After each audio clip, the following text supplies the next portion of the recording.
Halo teman-teman, selamat datang kembali di channel kita yang selalu membahas topik-topik menarik seputar politik dan kepemimpinan Indonesia. Kali ini kita akan membahas sebuah pertanyaan yang cukup kontroversial. Apakah Indonesia membutuhkan kepemimpinan tangan besi di bawah Prabowo Subianto untuk mencapai kemajuan? Mari kita kupas tuntas dengan data, fakta, dan analisis yang mendalam.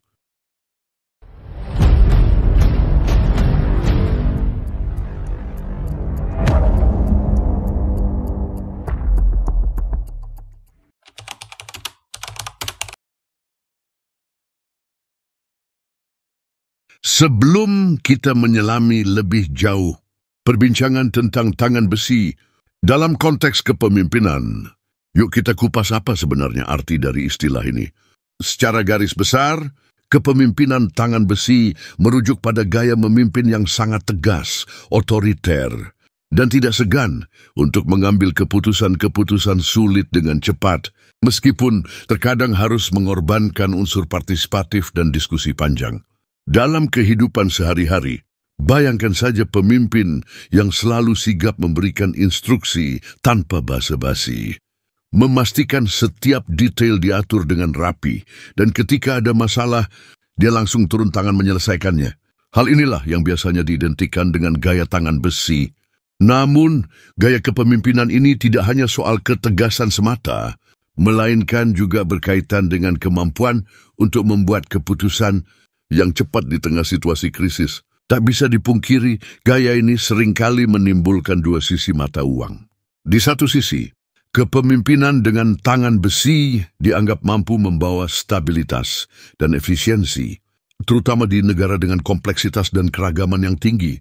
Misalnya dalam konteks sejarah, terdapat beberapa pemimpin yang dengan pendekatan otoriter mampu mendorong kemajuan dalam bidang infrastruktur, ekonomi, dan keamanan. Namun di sisi lain, metode kepemimpinan seperti ini juga kerap mendapat kritik karena cenderung mengabaikan aspirasi rakyat dan menekan ruang demokrasi. Data menunjukkan bahwa dalam beberapa rezim otoriter di dunia, misalnya di negara-negara dengan sistem pemerintahan terpusat, tingkat kecepatan pengambilan keputusan bisa meningkat secara signifikan. Tetapi fakta tersebut sering diimbangi dengan tingkat pelanggaran hak asasi manusia yang juga meningkat. Konteks inilah yang membuat perdebatan mengenai apakah gaya tangan besi benar-benar cocok atau malah berpotensi merusak nilai-nilai demokrasi, terutama di negara yang kaya akan keberagaman seperti Indonesia. Pernahkah kamu bertanya-tanya, apakah ketegasan tanpa ruang untuk dialog bisa menciptakan inovasi atau justru mengekang kreativitas masyarakat? Nah, itulah inti dari perdebatan mengenai kepemimpinan tangan besi. Dengan kata lain, pertanyaannya adalah bagaimana menyeimbangkan antara efisiensi dan demokrasi dalam mengambil keputusan. Jawabannya pun tidak semudah menghitung matematika, karena setiap situasi politik dan sosial memiliki dinamika yang unik dan tidak bisa disamaratakan. Kita juga perlu memahami bahwa dalam konteks modern, di mana informasi beredar sangat cepat dan masyarakat semakin menuntut transparansi, gaya kepemimpinan yang terlalu otoriter bisa berujung pada ketidakpuasan publik. Jadi, apakah kita harus memilih antara stabilitas dan kebebasan? Atau mungkin ada cara untuk mengintegrasikan kedua pendekatan tersebut, agar tercipta kepemimpinan yang adaptif dan responsif terhadap kebutuhan rakyat?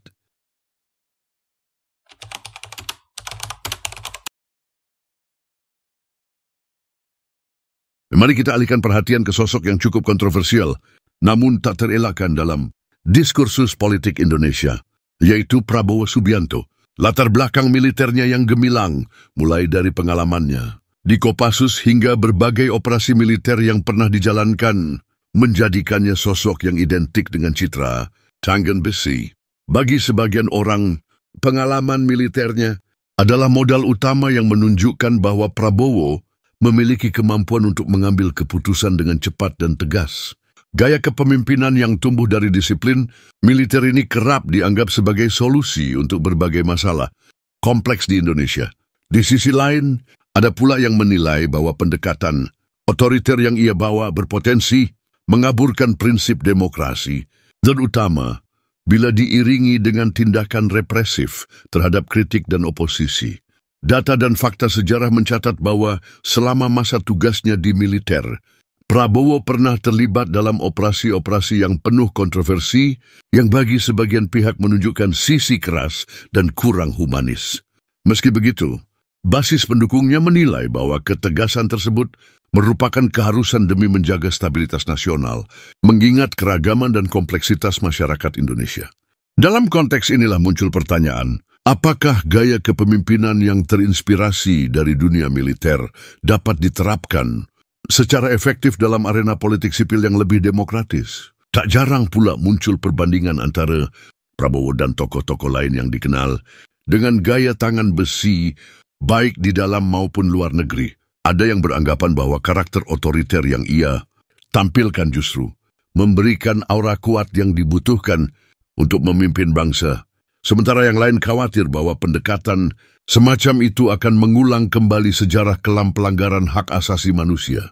Dalam percakapan santai di tongkrongan, sering terdengar perdebatan seru tentang Prabowo, pemimpin tangan, besi atau justru reformator. Hal ini menunjukkan betapa opini publik terbagi antara mengagumi ketegasan dan khawatir akan potensi penyalahgunaan kekuasaan. Disinilah letak dinamika politik Indonesia yang selalu menarik untuk dikaji. Gaya kepemimpinan Prabowo memang tidak bisa dilepaskan dari bayang-bayang latar belakang militernya dan fakta bahwa citranya seringkali diwarnai oleh narasi keras dan tegas membuatnya menjadi magnet bagi sebagian kalangan yang mendambakan perubahan drastis. Namun yang lebih menarik adalah bagaimana Prabowo mencoba menyeimbangkan antara citra keras dan keinginan untuk mendekatkan diri dengan rakyat. Dalam beberapa kesempatan, ia menunjukkan sisi humanis dan mencoba mengemas pesan-pesan nasionalis dengan bahasa yang lebih bersahabat. Apakah ini strategi untuk menyuntikkan elemen demokratis ke dalam kepemimpinan yang selama ini dikenal otoriter?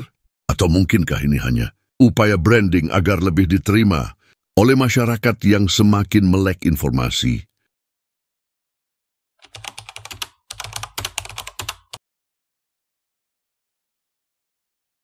Sekarang mari kita lihat lebih jauh dengan meninjau beberapa studi kasus negara yang pernah atau sedang dipimpin dengan gaya tangan besi.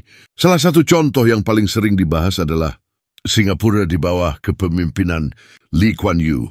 Di Singapura, pendekatan kepemimpinan yang tegas dan tidak kompromistis dalam menerapkan peraturan sering digambarkan sebagai tangan besi telah menghasilkan pertumbuhan ekonomi yang luar biasa dan stabilitas sosial yang hampir sempurna. Lee Kuan Yew dikenal sebagai sosok yang tidak ragu untuk membuat keputusan sulit, mulai dari menerapkan kebijakan-kebijakan ketat dalam tata kelola pemerintahan hingga mengatur kehidupan sehari-hari warganya. Namun, meski berhasil mengubah Singapura menjadi negara maju, gaya kepemimpinan tersebut juga mengundang kritik karena dianggap membatasi kebebasan berekspresi dan ruang bagi perbedaan pendapat. Pertanyaannya pun muncul. Apakah hasil yang gemilang dapat mengkompensasi segala bentuk pengekangan kebebasan? Selain Singapura, terdapat pula contoh dari negara-negara dengan latar belakang sejarah yang berbeda. Misalnya di negara-negara Timur Tengah, di mana beberapa pemimpin menggunakan pendekatan otoriter untuk menjaga stabilitas dan keamanan nasional di tengah konflik dan ketegangan yang terus-menerus. Di sini, gaya tangan besi seringkali dianggap sebagai satu-satunya cara untuk mencegah kerusuhan dan menjaga integritas negara, meskipun dengan risiko tinggi terhadap pelanggaran hak asasi manusia. Namun yang menarik untuk dicermati adalah konteks dan budaya yang melatar belakangi penerapan gaya tangan besi tersebut. Di Singapura misalnya, budaya disiplin dan penghargaan terhadap otoritas membuat pendekatan semacam itu lebih diterima oleh masyarakat. Sementara itu, di negara-negara yang memiliki tradisi, demokrasi dan kebebasan yang sudah mendarah daging, penerapan kepemimpinan otoriter bisa jadi akan menimbulkan resistensi yang lebih besar. Lalu, apakah model kepemimpinan tangan besi dari Singapura bisa diadopsi di Indonesia? Dengan keanekaragaman budaya, politik, dan struktur sosial yang jauh lebih kompleks, menerapkan pendekatan serupa tentu tidak bisa langsung di-copy-paste. Indonesia harus menemukan titik temu antara ketegasan dan demokrasi, antara stabilitas dan partisipasi publik. Bukankah ini sebuah tantangan yang menarik untuk dipikirkan? Ketiga, studi kasus lainnya bisa dilihat pada beberapa negara di Asia Timur yang pernah mengalami masa-masa pemerintahan otoriter, namun kemudian bertransisi ke sistem demokratis yang lebih inklusif. Dari sini, kita bisa belajar bahwa meskipun kepemimpinan, tangan besi mampu membawa hasil yang signifikan. Dalam jangka pendek, keberlanjutan dan legitimasi jangka panjang tetap bergantung pada bagaimana pemimpin tersebut mampu membuka ruang dialog dan memberikan ruang bagi partisipasi publik.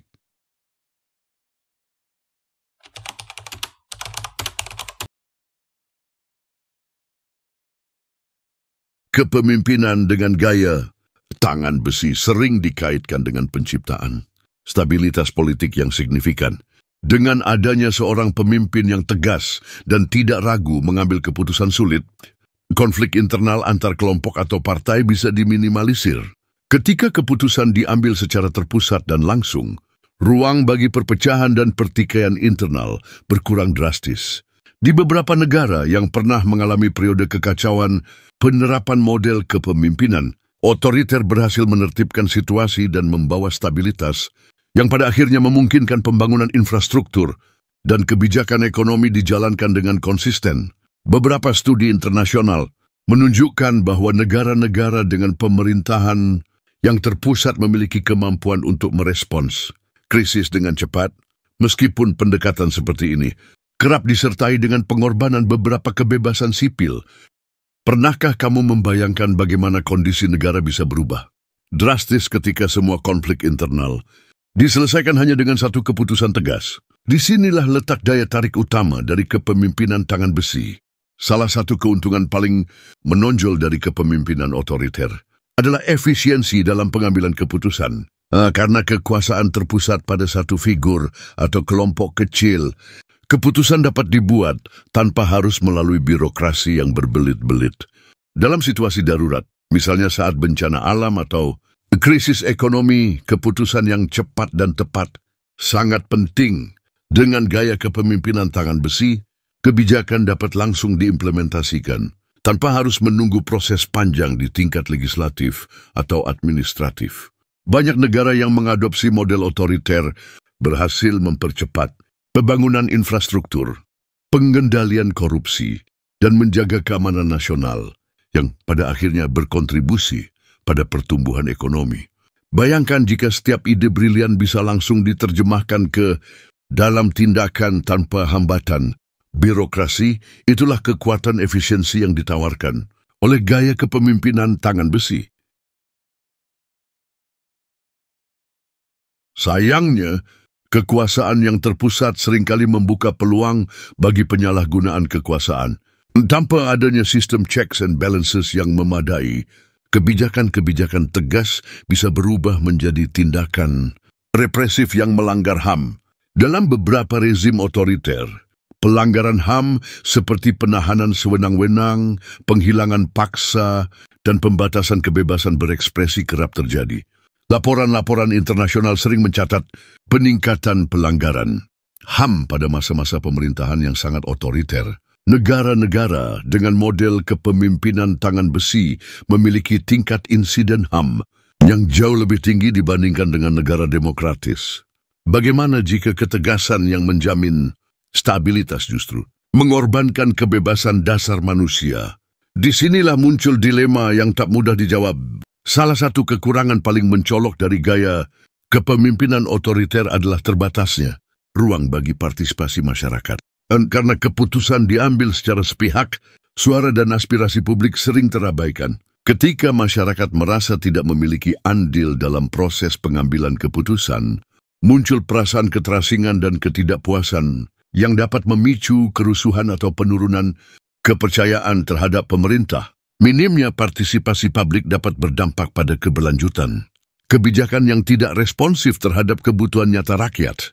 Selain itu, hal ini juga melemahkan mekanisme demokrasi yang penting untuk mengontrol kekuasaan. Pernahkah kamu merasa bahwa suaramu tidak didengar?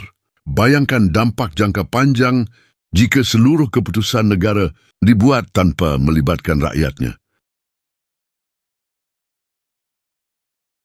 Sebagian masyarakat Indonesia menginginkan pemimpin yang berani dan tegas dalam mengambil keputusan, terutama dalam menghadapi tantangan seperti korupsi yang telah lama menghambat kemajuan negara. Mereka percaya bahwa pemimpin dengan ketegasan dapat mendobrak status quo dan melawan kekuatan-kekuatan korup yang berakar dalam birokrasi dan politik Indonesia. Selain itu, kepemimpinan yang tegas dianggap mampu menciptakan stabilitas politik dan efisiensi pemerintahan.